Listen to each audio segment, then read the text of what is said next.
Hello everyone, we are back with a new video. This time we have Dragon Ball Daima again, episode 10, Ocean. Sorry about the hesitation there, I completely forgot the episode number. So the first plot line we kind of get introduced to in this episode is the Majin Ku versus Tamagami number 1 fight. And I kind of like how it was presented here.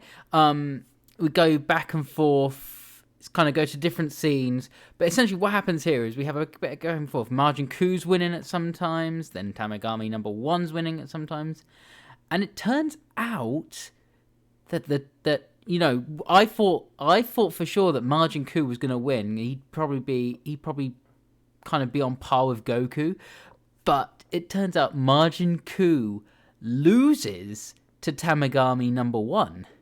Now, what does that mean? I don't know. It probably means he's weaker than Goku. He also doesn't show off any of, Majin Buu's absorption, spongy body, or anything like that. He just seems to be, a super strong Cyberman, mostly, I guess. So he's really powerful, but I guess he's weaker than Tamagami, which means he's weaker than Goku. So either this whole Majin Ku plotline was a red herring, or Majin Ku's going to get a power-up at some point, because he'll need one. So moving on, the second point they go into in this episode is Goku's crew heading to the demon world, the second demon world. So they go there, and first observation is that it's very, very green. Like super green. So I liked Goku asking Supreme Kai, what it's like to be back home, because it's always nice to see Goku being a bit compassionate. So there's that, and then interestingly, Supreme Kai asks if there are still Krakens here, and when he went on that, I was like, Krakens? So we're getting some more Demon World kind of shenanigans here. So they're like, okay, don't fly low because you'll be easily swooped up by the Kraken, whatever, bloody, bloody, blah. So they start flying higher, and then they get attacked by the Gendamari. And their plane kind of gets shot, and, down they go. So Goku goes out the back, deals with the Gendamari, but unfortunately, it's dropped them too low.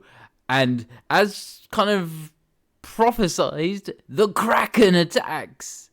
So this giant monster attacks them. So the second demon realm world is already a pain for them.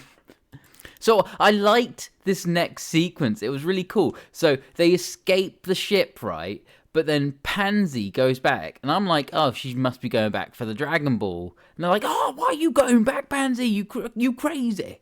And she starts getting crushed. But Goku manages to get there, save her, pull her out, and lo and behold, it was the Dragon Ball she went back for. So I'm a genius. It was really obvious, let's be honest. So, without a ship, they decide to now go and kind of hold up somewhere while Vegeta's crew kind of comes and finds them. So, they're nearby the original Demon World Namek. So, or wherever the Nameks were originally from. So, they go there, which is really cool. It's really cool to see something they've been sort of mentioning get kind of put into practice. They go there, and it looks like, Namek Saga Planet Namek. It's got all this funky trees, the vegetation and whatnot, but it's a bit desolate, abandoned, everything's sort of dying. But it's cool, I think. And they kind of establish that the new Namek looks like the old Namek, this old Namek, because they took the trees with them, which is one way of doing it, I guess. Now, this bit was a bit paddy, but I kind of liked it because Goku basically gets hungry again. Because I don't know, it's because he's a kid again. He always gets hungry. I don't know, but he gets hungry, so he's like, oh, maybe the revive bugs work like senzu beans. And Pansy's like, nah, they don't, you're stupid. But he eats one, and it does. It acts like a senzu bean. It restores his stamina and fills him up a little bit. So, yeah, okay, so they basically got senzu beans. Gross bug senzu beans. But at this point, Goku senses Vegeta's energy. So they're nearby, so he goes off, because he needs to warn them about the Kraken and also to guide them to the rest of the group. So we move on to essentially the third plot point, which is what Vegeta's crew are doing. It's very kind of brief though, because they'll reunite with everyone else and we'll get to what they all do as a group. So some cool things get established here. Well, first off, we get Bulma getting all excited about her smooth skin as a child again. So, typical Bulma being superficial. But they also point out that they're also kind of going on the whole Demon Realm Dragon Balls sort of thing, because they won't be able to use the Earth Dragon Balls to restore them to adulthood, because supposedly, as Dende is now a child, the Dragon Balls won't work. Which, new Dragon Ball functionality lore, I guess, so that's cool. And I love this next sequence of events. Hybis is growing on me, I swear. He like compliments Bulma on her smooth skin and says that he wants to make her his girlfriend, which obviously angers Vegeta. He's like, she's already my wife. And he's like, Hybis is like, I don't care. And Vegeta's like, I'm gonna pummel you. And then Hybis just insults Vegeta's hair and says, oh yeah, you want to turn back to adults because you like big boobs, don't you? Like, it's like, Hybis, man, you are messing with the wrong dude here. So before Vegeta like loses it and beats up Hybis, Goku now appears and starts trying to warn them of the Kraken with like sign language because he's outside the ship. They obviously open the ship, let him on, and he warns them. It's a bit late though. As they're rising up, the Kraken attacks them. So they go through the same hassle, but are able to avoid the damage. Obviously, they're not getting attacked by the Gendamari, so it's a bit easier. Interesting comment, though. Goku and Vegeta have a conversation. Goku makes the comment that they aren't strong enough to take down the Kraken. Now, I just thought it was just this big creature that they could go and then just take him out.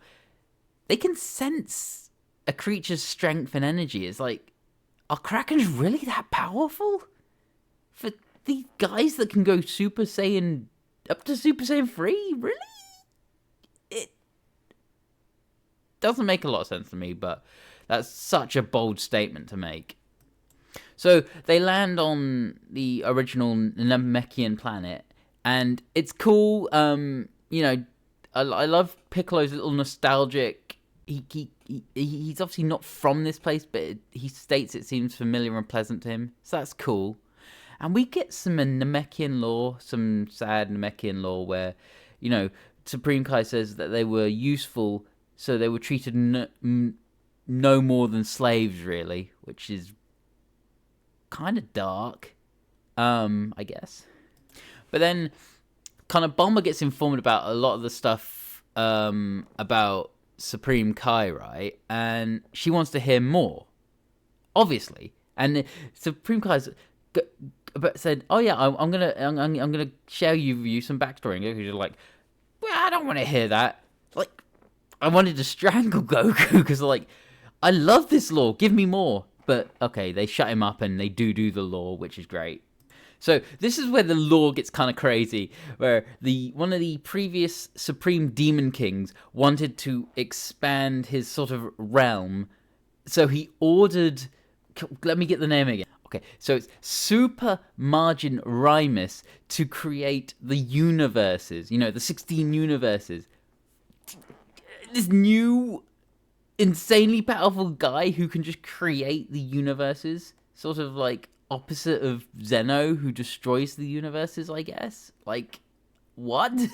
And then they show this cool shot of all the Supreme Kais that we saw in Dragon Ball Super. So, this is linking Daima to Super, which is cool. And how they were sent to oversee these universes as the Supreme Kais. and they're all they're Glins. They're all Glins. This this is established now. And then also we get introduced to Abara, father of Dabura, and I always want, is it Dabura or I think the dub is Dabura, and then in Japan they say Dabura. I'll just say Dabura, whatever. Anyway, father of Dabura, and he's just this big portly dude. Not what I was expecting at all. But he feared the outside realm and the strength that it might possess. And that's when they kind of restricted the use of warp sama for travel. So, like, okay, that's some more lore drops. So then Goku mentions to Bulma that, did you know that Supreme Kai was born from a tree? And we get some more backstory about the Glins and the trees, that all the Glin trees apparently have died out, which sadly means that the Glins, Supreme Kai's race, will eventually just go extinct, which is sad. They all feel a bit somber about it, right? But honestly, this is something I've been considering. With all the lore drops and all this information about the Glins and Supreme Kai, are they setting something up here for the Glins or Supreme Kai or whatever? It seems like they are, and I wouldn't be surprised at the end of Daima that something big might happen with regards to either the Glins or Supreme Kai. But as we approach the end of the episode, they all get on the ship. It's a bit cramped, and before they take off, we end with the old Namekian Never approaching the ship, and it's very ominously, and I don't know if he's going to do anything. I guess he's not going to restrict them or anything, because the preview of the preview was cool, because all it did, even though it's massive, it shows Vegeta fighting Tamagami number 2. So obviously Goku got the fight for Tamagami number 1, so I guess by default Vegeta gets the fight against Tamagami number 2. So that'll be cool. Next episode, Vegeta gets his chance to shine. So I'm looking forward to that. Are you guys looking forward to that? What are you all thinking about all these lore drops? Do you like it as much as I am? Are you getting sick of it? I'm curious. Let me know in the comments. Otherwise, I will see you next Friday. Bye.